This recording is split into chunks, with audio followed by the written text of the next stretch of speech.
Hi everyone, welcome to my channel Chiku digital. আমাদের কলেজের admission under graduate কোর্সের জন্য অ্যাপ্লিকেশান শুরু হয়ে গেছে। আমাদের 22 তারিখ থেকে অ্যাপ্লিকেশান শুরু হয়ে গেছে, ভর্তি প্রক্রিয়া শুরু হয়ে গেছে। আমাদের শেষ ডেট 25 তারিখ। 25শে আগস্টের মধ্যে যে প্রথম মেরিট লিস্টের নাম প্রকাশিত হয়েছে তারা কিন্তু এই 25 তারিখের মধ্যে অ্যাডমিশান নিতে হবে তাদেরকে।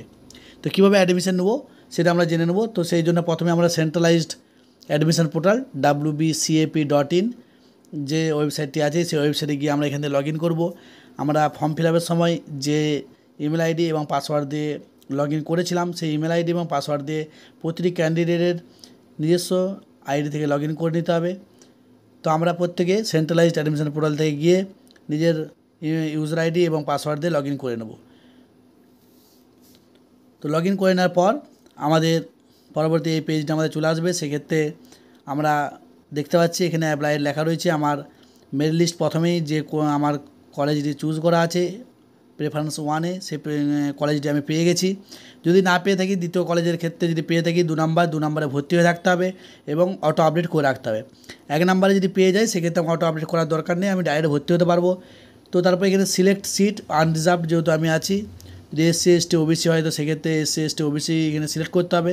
যেহেতু আমার আনরিজার্ভে গিয়ে টেক অ্যাডমিশন নিয়ে প্রসিড টু পেমেন্ট, এই প্রসিড টু পেমেন্টে আমরা গিয়ে কিন্তু আমরা পেমেন্ট করব। যেভাবে আমি পেমেন্ট করতে চাইছি কার্ডের মাধ্যমে, debit card, credit card, UPI, NEFT বা নেট ব্যাঙ্কিং যে কোনো মাধ্যমে আমরা কিন্তু পেমেন্ট করতে পারি। তো এক্ষেত্রে আমি যেহেতু UPIয়ের মাধ্যমে পেমেন্টটা করবো সেখানে আমি UPI নাম্বারটা দিয়ে এন্টার করার পর এখানে ভ্যালিডেট UPI আইডি ক্লিক করব। ভ্যালিডেট UPI আইডি ক্লিক করলে আমার কিন্তু এখানে UPI আইডি এখানে ভ্যালিডেট হয়ে যাবে। তো একটা কথা বলে রাখি, পেমেন্ট কোনো কারণে ফেলড হয়ে গেলে কিন্তু আমাদেরকে 1 ঘন্টা অপেক্ষা করতে হবে। তারপর স্ট্যাটাস চেক করে দেখতে হবে পেমেন্ট হয়েছে কিনা। 1 ঘন্টার আগে কিন্তু দ্বিতীয় পেমেন্ট আমাদেরকে করা কিন্তু নিষিদ্ধ করাই আছে, ওয়েবসাইটে দিয়ে দিয়েছে। যদি কোনো কারণে পেমেন্ট ফেল হয় সেক্ষেত্রে আমাদের কিন্তু 1 ঘন্টা অপেক্ষা করতে বলা হয়েছে।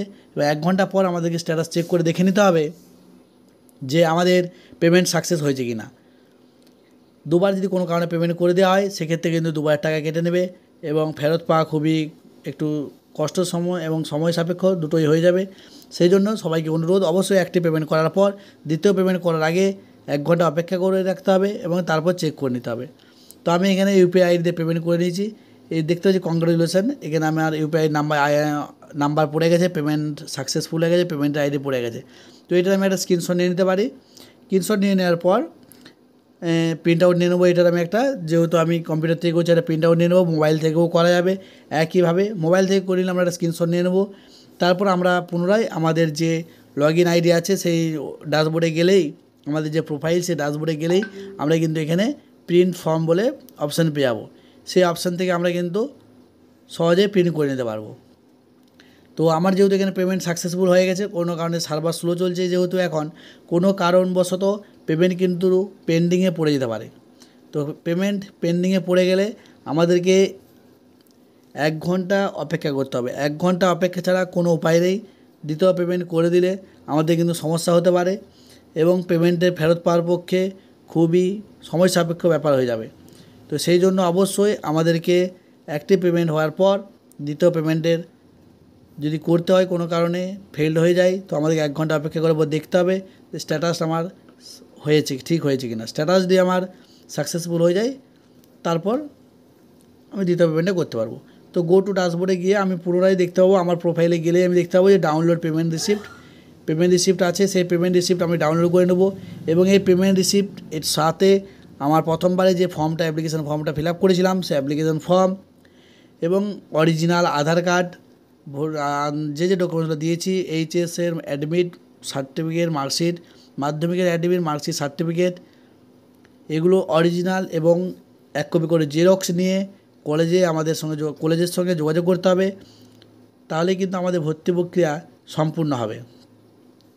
তো অবশ্যই সাথে করে এই প্রিন্ট আউটটি এবং আমাদের যে ফর্ম ফিল আপ করেছেন সেই ফর্ম ফিল আপের প্রিন্ট আউট, ব্যাংকের অ্যাকাউন্ট, আধার কার্ড, যে ডকুমেন্টসগুলো আমরা ফিল আপ করার সময় দিয়েছি সেই সমস্ত ডকুমেন্টস আমাদেরকে অরিজিনাল এবং 1 কপি জেরক্স নিয়ে কলেজে যেতে হবে। 25 তারিখের মধ্যে কিন্তু আমাদেরকে এই পেমেন্টটা করতে হবে।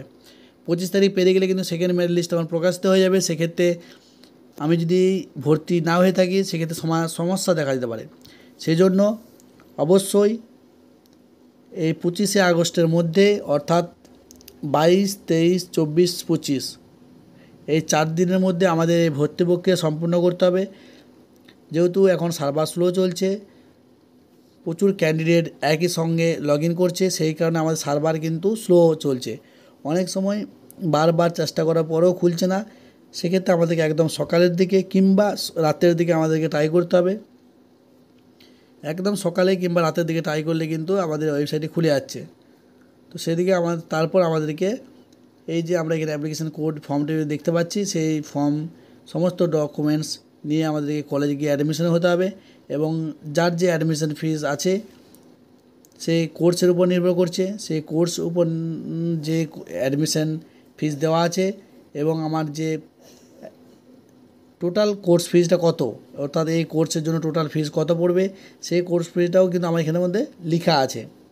এখানে আমি আমার সমস্ত র্যাঙ্ক মেরিট র্যাঙ্কটা কিন্তু আমরা এখান থেকে দেখে নিতে পারবো। তো এইভাবেই আমরা কিন্তু আমাদের ফর্মটা ফিল আপ করে আমাদের অ্যাডমিশন প্রক্রিয়া সম্পূর্ণ করতে পারবো। ভিডিওটি দেখার জন্য অসংখ্য ধন্যবাদ। অবশ্যই চ্যানেলে নতুন হয়ে থাকলে চ্যানেলটিকে লাইক, সাবস্ক্রাইব এবং শেয়ার করবেন।